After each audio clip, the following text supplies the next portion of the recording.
Amigos de Rema Visión, sean bienvenidos a una vez más a este programa Joyas Eternas, y es un gusto estar compartiendo con ustedes, ya que hemos estado últimamente compartiendo sobre la venida de Jesús, junto con el pastor Hernando Mejía, y también le damos la bienvenida. Pastor, bienvenido.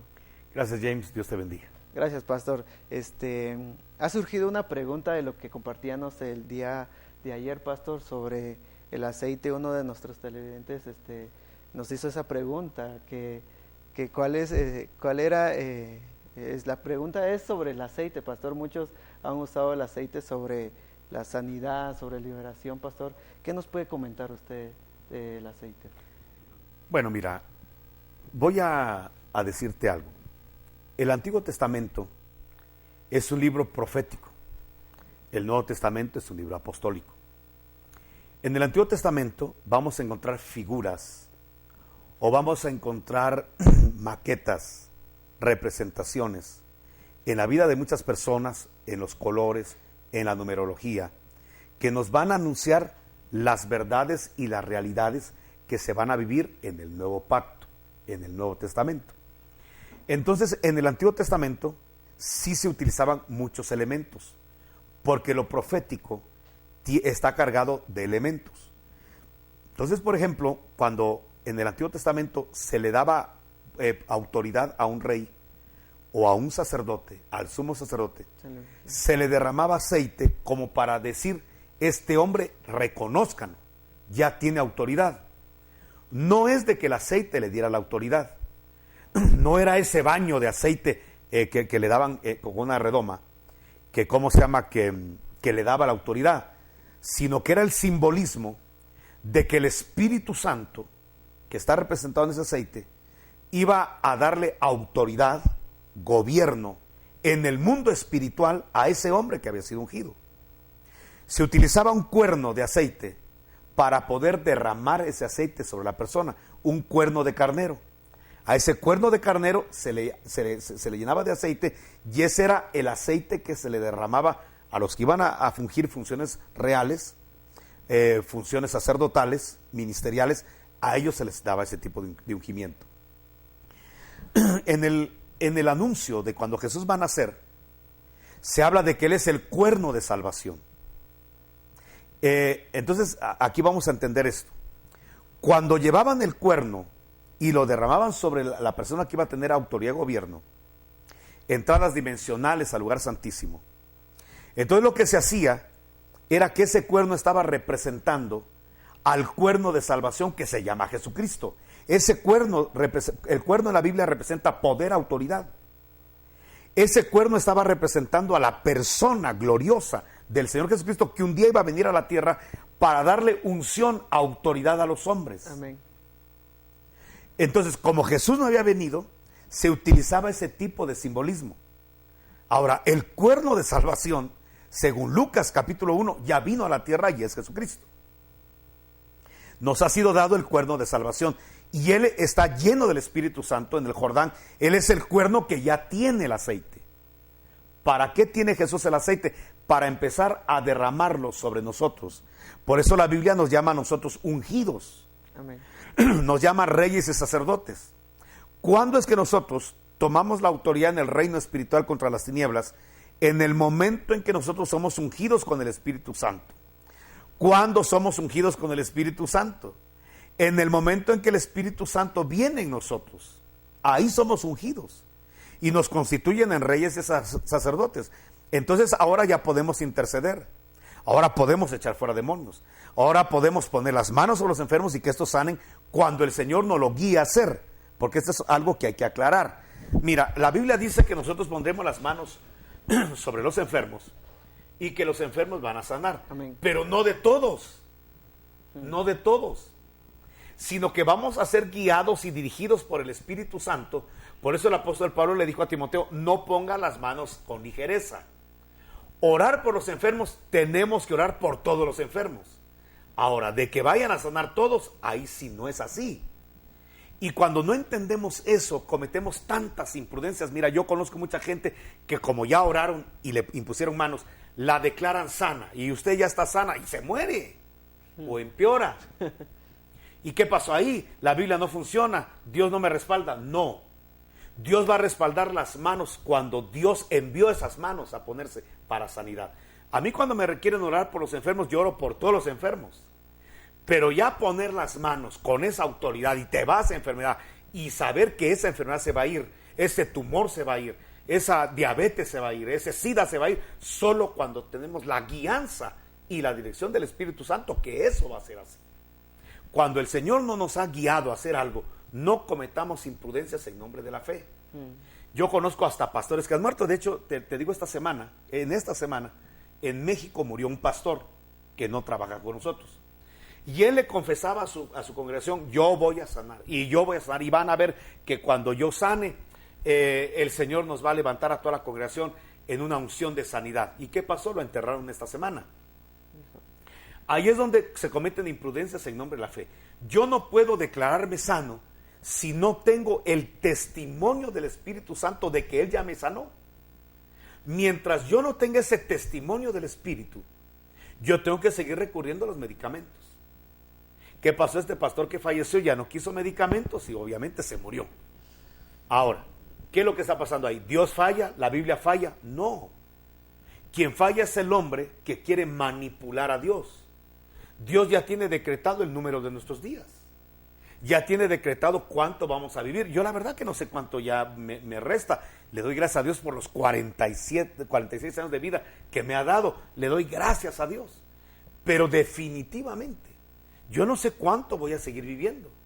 Por eso tengo que vivir este día pleno con mi Señor y pleno con la gente que me rodea y dar este mensaje como que fuera el último que voy a dar en mi vida. Porque realmente no sé si mañana voy a vivir. Santiago dice que es una arrogancia decir que yo voy a vivir tantos días cuando yo realmente no sé cuántos días voy a vivir. Entonces, ¿qué es lo que ha pasado? En las malas interpretaciones de la Biblia o en los abusos a la Biblia, hemos tenido que gente ha declarado cosas que no son, incluso traer cosas del Antiguo Testamento al Nuevo Testamento. Entonces, ese tipo de ungimiento con cuerno ya terminó.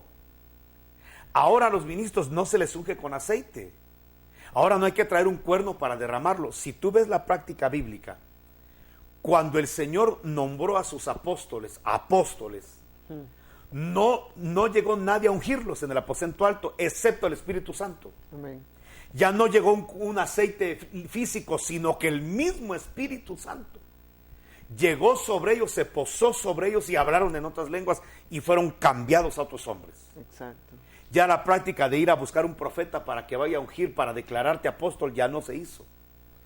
Cuando a Matías, que fue el sucesor de Judas, Hechos de los Apóstoles capítulo 1, dice que lo nombraron sucesor de Judas, no lo ungieron, sino que solamente oraron por él. Fue una imposición de manos, ya no hubo un ungimiento. Cuando al apóstol Pablo lo reconocen como apóstol, que bajó a Jerusalén, Gálatas capítulo 1, dice que los apóstoles de Jerusalén solo le pusieron las manos en señal de la diestra, y fue la mano derecha, la diestra de compañerismo, no hubo ungimiento. Cuando a Timoteo, que tenemos evidencia bíblica, que lo llamó el presbiterio para nombrarlo apóstol, dice la Escritura, recuérdate del don que hay en ti, que te fue dado por imposición de manos del presbiterio. Ya no habla de ungimiento. Esas prácticas eran prácticas antigotestamentarias que anunciaban que venía Jesucristo, el cuerno de poder, a derramar su Santo Espíritu sobre los hombres para dar autoridad. Exacto. Como ya el cuerno de poder vino, ya no se utilizan esos elementos. Ahora solamente se utiliza la fe, la oración. Es lo único que en todo el Nuevo Testamento tú puedes ver. Con relación al aceite, yo platicaba con un hermano precisamente de esto. Los ocultistas lo que hacen es de que ellos dicen ser ministros de Satanás o a veces hasta de Dios, porque ahora hay magia blanca y magia negra, depende de la magia que sea. Pero ellos dicen que Dios les ha dado, o el mismo infierno les ha dado, autoridad para poderles dar a elementos poderes curativos o poderes de protección contra demonios. Entonces viene una persona que cree que le están haciendo brujería y que por eso no vende. Entonces va con el brujo y dice, fíjense que me están haciendo brujería. Vi unos huevos ahí hediondos en la fachada de mi negocio, ¿qué hago? Bueno, pues ¿qué huevos de qué eran? Pues eran huevos como de gallina o de polla. Vamos a usar uno de avestruz. Este va a ser más grande que el otro. Entonces le vamos a dar un poder, invocan a todos los santos, demonios, vírgenes, o quien sea, para darle poder a ¿cómo se llama ese huevo de avestruz? Y con este huevo tú estás protegido. Eso sí, tenlo siempre en tu negocio, o pon un ajos ahí envueltos en celofán en tu tienda para que los espíritus y las maldiciones no lleguen a ti, o una herradura, o una pata de conejo. Una pata de conejo. Si el conejo no se puede salvar del que lo mató, se podrá salvar a alguien. Pero bueno, tanta ignorancia que tenemos. O llévate esta agua, rocíala, o les hacen rociamientos. Y perdón lo que te voy a decir, pero es la verdad. Hay gente estudiada que está en esto. Gente profesionista que está en esto. Y van para que les rocíen aguas ahí sí que con la misma boca del brujo, ahí, y con hojas de no sé qué, ya con eso ya estás tú bien chilqueado, ya estás bien protegido contra, o sea, eso es ridículo. Tú te ríes y yo también me río, ¿verdad? Porque es ridículo. Exacto. Sin embargo, hay mucha gente todavía profesional que lo hace, empresarios que lo hacen. Te voy a decir que hay gobernantes que tienen a sus chamanes, gobernantes que tienen a sus brujos, de potencias de naciones. Ahora, dejemos esto, porque al final es gente que ignora la palabra, y ahí es donde el trabajo de la iglesia tiene que llegar a decir, no necesitas poner tu confianza en un aceite, en un agua, en un elemento, ni en un hombre. Tu confianza debe estar puesta en Dios. Maldito el que confía en el hombre, pero bendito el que confía en Jehová. Eso lo dice la Biblia. Y dice la Biblia que si tú quieres, porque si hay demonios, si hay espíritus inmundos, si hay maldiciones, si hay terror nocturno, si hay saeta que vuela de día, eso sí existe. Hay ángeles caídos, hay demonios, sí existe. ¿Cuál es la fórmula bíblica? Mira el Salmo 91. Si tú habitas al abrigo del Altísimo, si te pones bajo la sombra del Omnipotente, le vas a decir a Dios, eres mi castillo, mi Dios en quien confiaré. No temerás, ahí no hay ningún elemento, al terror nocturno, ni la saeta que vuela de día. Y tus pies no van a tropezar en piedra alguna. Hollarás al cachorro de león y al dragón. Te empieza a dar una serie de logros que tú vas a tener solo con estar bajo la cobertura del Altísimo. No te vas a aplicar nada. Ni le vas a aplicar nada a tu carro, ni le vas a aplicar nada. Mira, yo te lo digo con respeto. A veces hay gente que lo busca a uno, pastor, mire pastor, ¿por qué no le echa aceite a mi carro para que ya no se me descomponga? Porque fíjese, se me está descomponiendo mucho. Mejor hazle un overhaul, ¿verdad? Y yo creo que ya con eso ya no se te va a descomponer. O cámbialo. Pero la gente cree que si uno va y le pone las manos al carro y le echa aceite, ya el carro no se le va a descomponer. Esas realmente son cosas que rayan a lo ridículo. El Espíritu Santo no vino a la tierra para eso, vino para cosas más importantes a la tierra. Amén. Que para poder estar arreglando motores de carros, o que ya la batería no se te descargue porque tiene un cortocircuito, o que va a venir el Espíritu Santo a limpiarte el sarro que tiene tu batería, porque ya, o sea, hay cosas muy ridículas que estamos viviendo hoy en día. Necesitamos volver a la Biblia. Entonces, con relación a la práctica del aceite, mira, la Biblia dice en Santiago 5 que a los que están enfermos les podamos ungir aceite. Pero dice que no dice Santiago que el aceite sane. Ahí mismo tú tienes una Biblia, ahí dice Santiago 5 que la oración de fe es la que sana al enfermo. La pregunta es, entonces, ¿para qué el aceite? Porque el aceite estaba haciendo un simbolismo al moribundo para recordarle que Jesús ya vino a la tierra y que el Espíritu Santo está continuando en relevo el ministerio del Señor Jesucristo. Amén. Es una activación de fe, no es que el aceite tenga el elemento. Y entonces dice que la oración de fe sanará al enfermo. Entonces, cuando hay un enfermo, en un momento determinado puede faltar el aceite, pero no la oración de fe. Porque la oración de fe, la que sana al enfermo, y si hubiere cometido pecados, le serán perdonados. Santiago 5. Entonces, voy a decírtelo con claridad, el aceite no tiene poder intrínseco. Que la gente diga, ay, gracias a Dios ya conseguí este aceite, y luego que es de Israel. Uy, qué bueno, porque ya estoy protegido del ébola, ¿cómo se llama el que está dando ahí por Escuintla? La chikungunya, no sé cómo se llama. Bueno, ya estoy protegido porque tengo el aceite, porque ya ungí mi casa con aceite. La verdad que eso es ridículo. Yo sé que tu casa está protegida, mi casa está protegida, si el nombre de Cristo está sobre nosotros. Amén. Yo sé que nosotros estamos bendecidos si estamos bajo la cobertura del Altísimo y la sombra del Omnipotente. Yo creo que no tocará plaga alguna a nuestra casa si nosotros estamos viviendo los principios de la palabra. Tenemos protección en la palabra de Dios, protección en el nombre de Cristo y en la sangre poderosa de Jesucristo. Amén. Pero son elementos espirituales, no son elementos físicos. Así es, pastor. Y cómo es de que muchas veces nosotros tomamos el aceite para hacer esas prácticas, pastor. Entonces, esto nos deja claro a nosotros de que simplemente se ha usado. Si tienes el nombre de Cristo, no necesitas aceite. Exacto. Si tienes la sangre de Cristo, no necesitas el aceite. Si tienes la palabra de Dios fluyendo en ti, no necesitas el aceite, no lo necesitas. Exacto, pastor. Así que la Biblia dice en Hechos, hablando un poco sobre los apóstoles, habla sobre el Espíritu Santo y el aceite es representación del Espíritu Santo. Así habla es. sobre en los postreros días derramaré mi espíritu sobre toda carne y vuestros hijos verán visiones, hablarán, nuestros ancianos soñarán sueños, y habla sobre los acontecimientos que el Espíritu Santo trae hacia nuestras vidas. Y esos postreros días, pastor, ¿qué podemos hablar sobre eso, pastor? Sobre los postreros días y sobre esa unción y la diferencia entre ungimiento y la unción, pastor. Mira, lo que pasa, James, es de que el Espíritu Santo derramado en los hombres iba a traer el anuncio de que habían iniciado los días postreros. Wow. Eso lo dijo el apóstol Pedro. En los postreros días, dice Dios, derramaré de mi espíritu. Amén. O sea que la señal de que los días postreros habían iniciado comenzó en el aposento alto, cuando el Espíritu Santo fue derramado sobre toda carne. Ahí comenzaron los días postreros. Entonces, cuando alguien pregunta, ¿y estaremos ya en los días postreros? Desde hace 2000 años estamos en los días postreros. Entonces, lo que sí es cierto es de que para Dios 1000 años, dice Pedro, es como un día. Y un día son como 1000 años. O sea que ahorita llevamos 2 días de Dios. La pregunta es, ¿cuánto más nos falta? Obviamente no lo sabemos.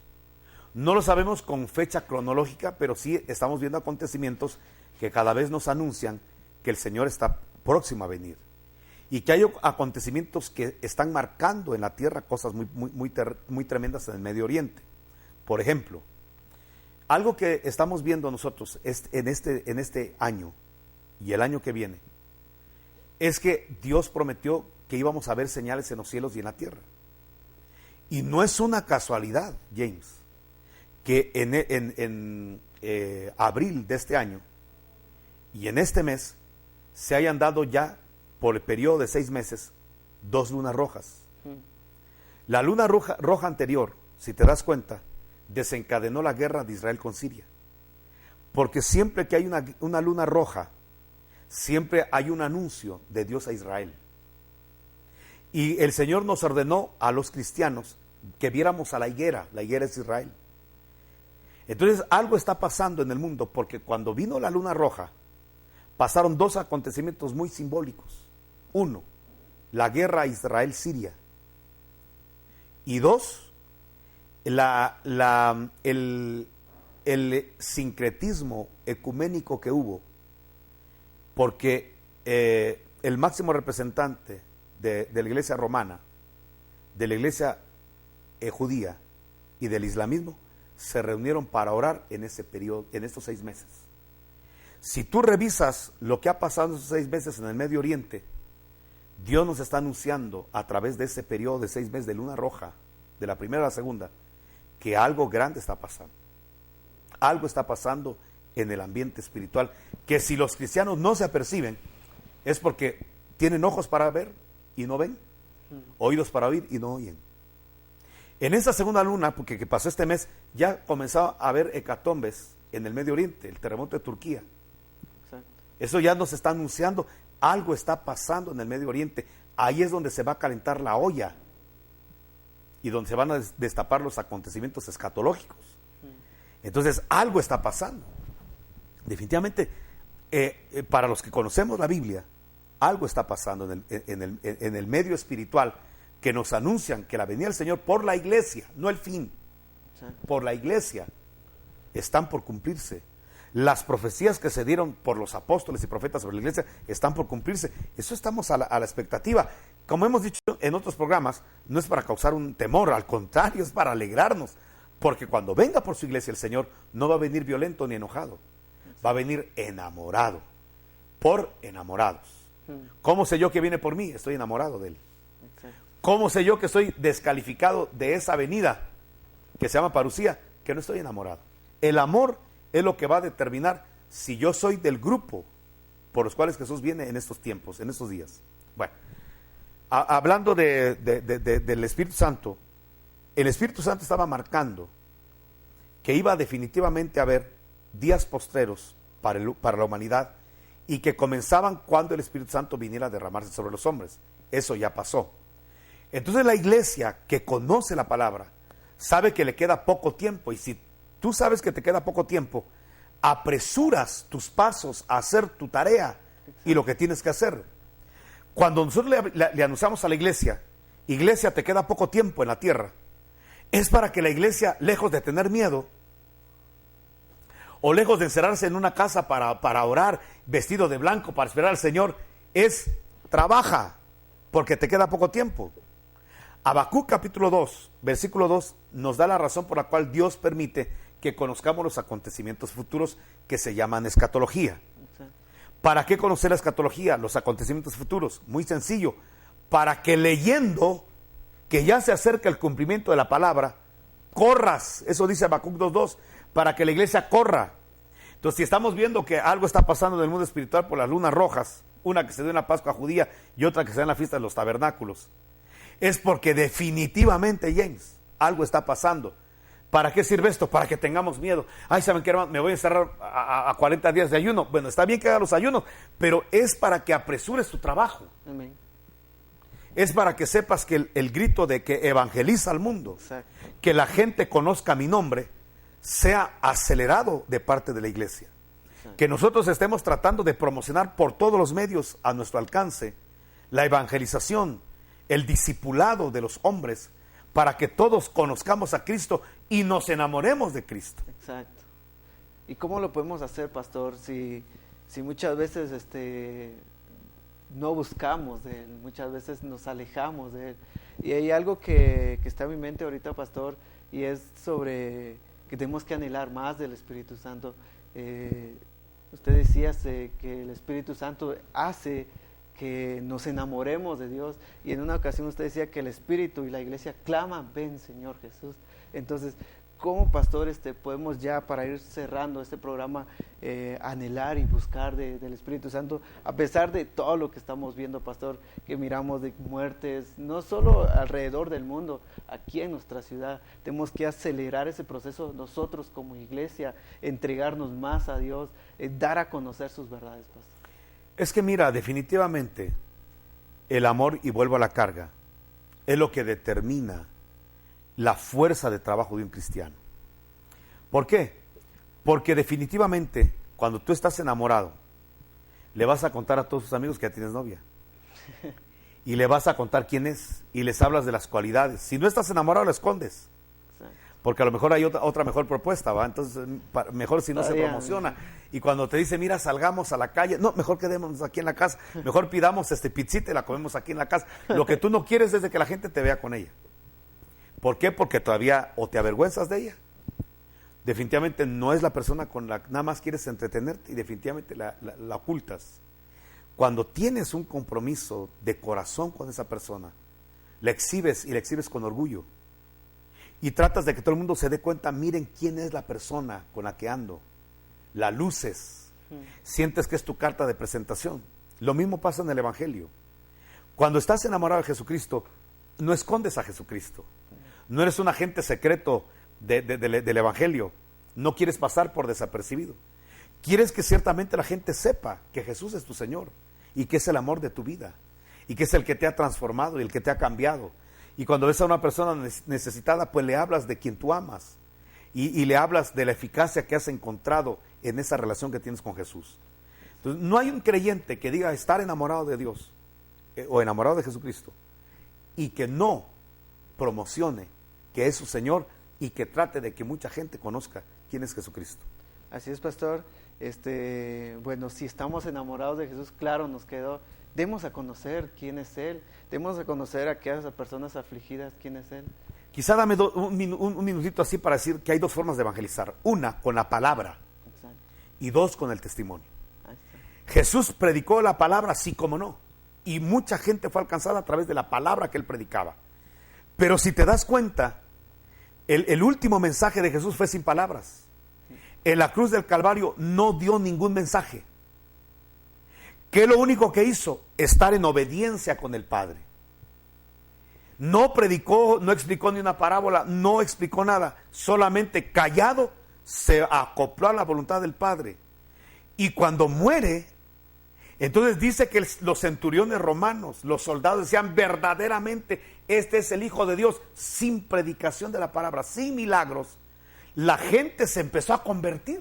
Exacto. Este es el Hijo de Dios. Y dice que mucha gente empezaba a gritar, este verdaderamente es el Hijo de Dios. Empezaron a creer en Jesucristo sin ningún mensaje. Solo viendo a un hombre que pegó su vida a la vida de Dios, su voluntad a la voluntad de Dios.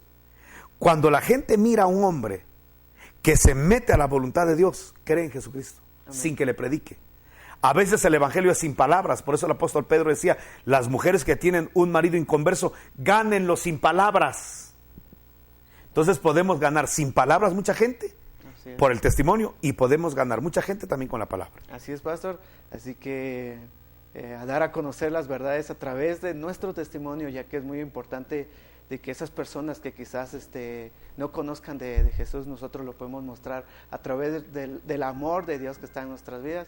Así que les agradecemos por habernos acompañado en esta noche y esperamos en un siguiente que nos acompañe. Así que tengan una feliz noche.